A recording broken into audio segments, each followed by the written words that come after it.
नाना करते प्यार तुम्ही से कर बैठे, करना था इनकार मगर इकरार तुम्ही से कर बैठे, नाना करते प्यार तुम्ही से कर बैठे। अगर इस गाने को गायिका के मूल स्वर में सुना जाए तो हम में से ज्यादातर लोगों को यह भ्रम हो जाता है कि यह गाना लता मंगेशकर जी ने गाया है, लेकिन हकीकत इससे कहीं दूर है। हकीकत में यह गाना लता मंगेशकर जी ने नहीं बल्कि सुमन कल्याणपुर जी ने गाया है। लता मंगेशकर जी और सुमन कल्याणपुर जी के आवाज में इतनी साम्यता थी कि लोगों के लिए इससे अंतर कर पाना काफी मुश्किल हो जाता था, जब तक कि उन दोनों के नाम को अलग अलग कह न दिया जाता हो। और यही कारण था कि उस समय बड़े पैमाने पर इस तरह की चर्चा थी कि उनकी आवाज साम्यता की वजह से लता मंगेशकर जी के मन में इस प्रकार का डर समाया। उन्होंने फिल्मिस्तान में अपने प्रभाव का उपयोग करते हुए संगीतकारों से उनके लिए गायकी में आना ही बंद करवाकर एक तरह से उनको फिल्मों से साइडलाइन करवा दिया था।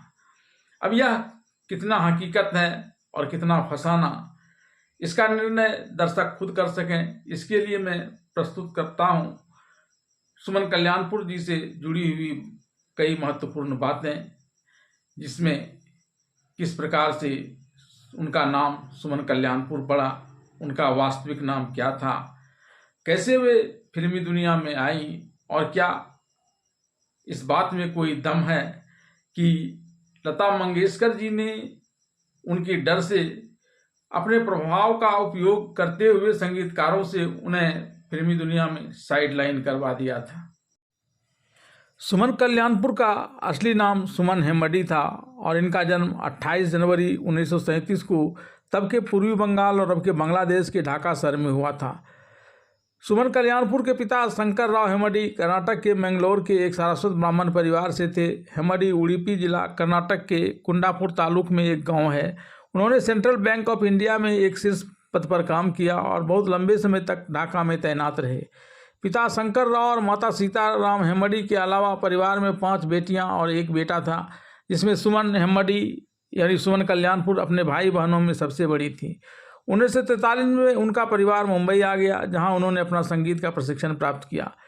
सुमन हेम्मडी की हमेशा से चित्रकला और संगीत में रुचि रही थी। मुंबई के प्रसिद्ध सेंट कोलंबा हाई स्कूल से स्कूली शिक्षा पूरी करने के बाद उन्होंने चित्रकला में आगे की पढ़ाई के लिए प्रतिष्ठित sir J school of arts में प्रवेश लिया। इसके साथ ही उन्होंने पुणे के प्रभात फिल्म्स के संगीत निर्देशक और एक करीबी पारिवारिक मित्र पंडित केशवराव भोले से शास्त्रीय गायन सीखना शुरू किया।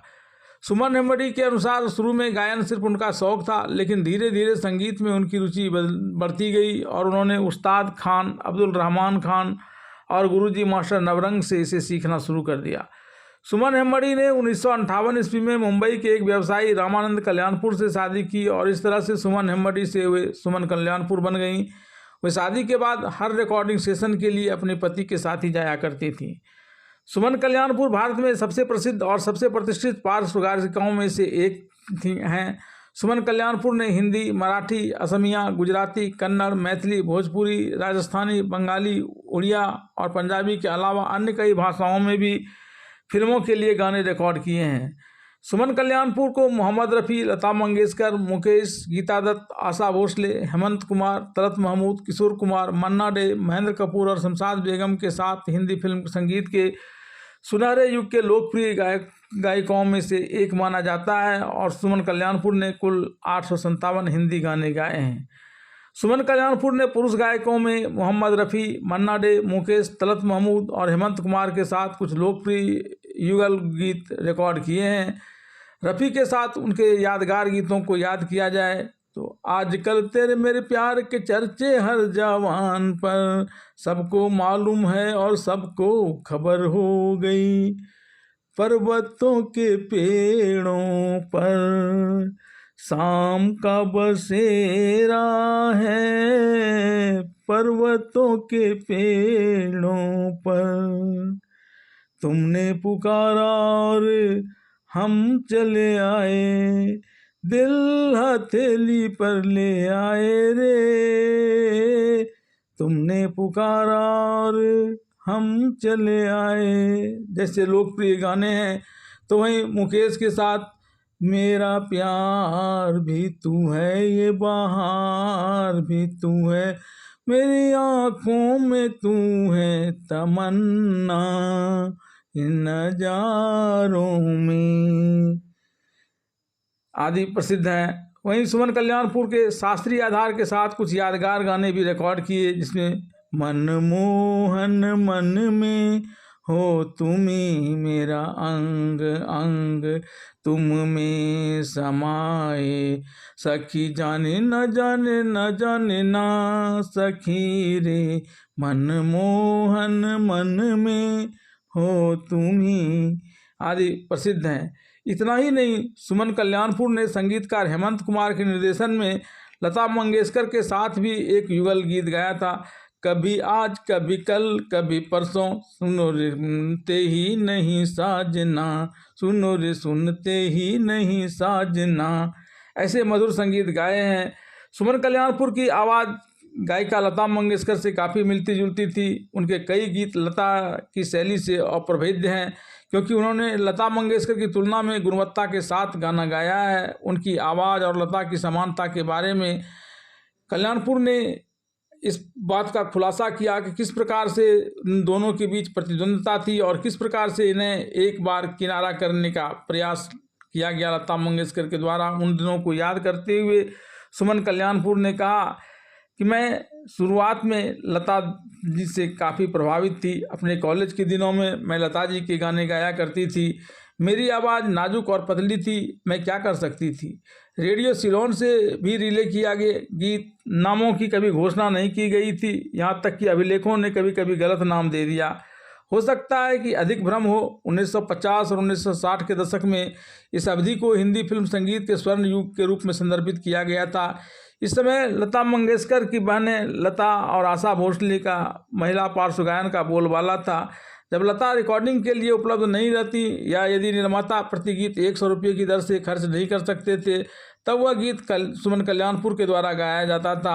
इसी अवधि के दौरान लता ने रॉयल्टी के मुद्दों पर रफ़ी के साथ गाने से इनकार कर दिया था और उन गीतों को रफ़ी के साथ सुमन कल्याणपुर के द्वारा रिकॉर्ड किया जाता था। इस अवधि में उन्होंने रफ़ी के साथ 140 से अधिक युगल गीत गाए। अब बात की जाए सुमन कल्याणपुर और लता मंगेशकर की प्रतिद्वंदिता से, तो एक बार एक प्रसिद्ध देशभक्ति गीत ए मेरे वतन के लोगों जरा आँख में भर लो पानी, जो शहीद हुए हैं उनकी जरा याद करो कुर्बानी। यह गीत वैसे तो लता मंगेशकर जी ने गाया है, लेकिन पहले इस फिल्म को सुमन कल्याणपुर को ऑफर किया गया था। इस गाना को नेहरू जी के सामने गाने के लिए ये रिहर्सल भी कर चुकी थी और जब गाने के लिए वो मंच पर पहुंची तब इन्हें एक दूसरा गाना गाने के लिए दे दिया गया था और बाद में यह गाना लता मंगेशकर जी ने गाया था। इस प्रकार से ये प्रतिद्वंदिता की बात सामने आ गई कि किस प्रकार से लता जी सुमन कल्याणपुर को आउट करने के लिए षड्यंत्र किया करती थी। इसके बावजूद सुमन कल्याणपुर को 1875 में film fair best female playback award के लिए नामांकित किया गया था और उनको फिल्म नूरजहां में बहना ने भाई की कलाई में प्यार बांधा है गाने के लिए 3 बार प्रतिष्ठित सुर सिंगर सम्मान से पुरस्कार दिया गया।